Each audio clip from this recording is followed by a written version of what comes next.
As was widely expected, the Federal Reserve unanimously voted today to keep interest rates unchanged. This was the very first rate decision under the new chairman of the Federal Reserve. His name is Kevin Warsh.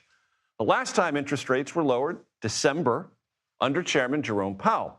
President Trump, as you well know, has repeatedly called for the independent central bank to lower rates. It did not happen. CBS News MoneyWatch correspondent and, importantly, co-host of CBS Saturday Morning, Kelly O'Grady, joins us. Kelly, not only did the Federal Reserve not move, but it did say something tersely about what it did and why it did it, and that terseness caught my eye.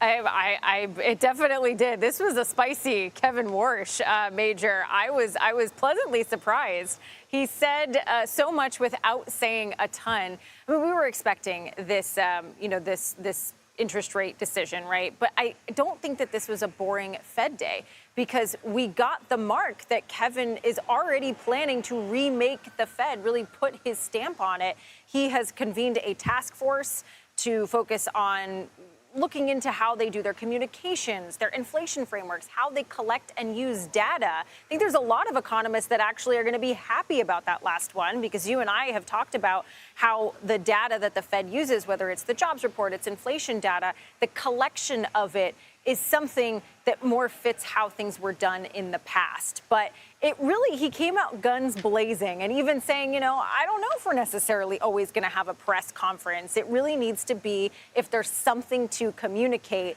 Definitely had folks on their toes and didn't want to answer a ton of questions, because he said over and over he is not about giving forward guidance. He's not about telling you where he thinks interest rates should go in the future.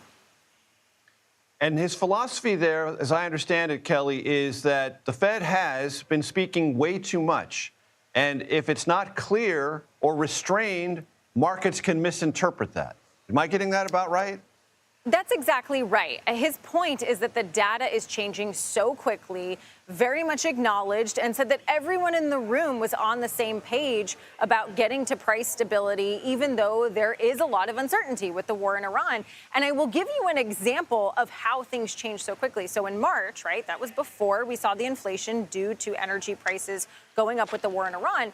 The Fed was still predicting an interest rate cut by the end of the year. Well, now it's dramatically shifted, and you have nearly half of the members thinking that there should be at least one rate hike. And so to his point, the data is changing so quickly that when the Fed messages where interest rates might be going, it's something that can change very quickly, that the moment that goes on the paper, it's stale already. Kelly O'Grady, always a pleasure. Thank you so much.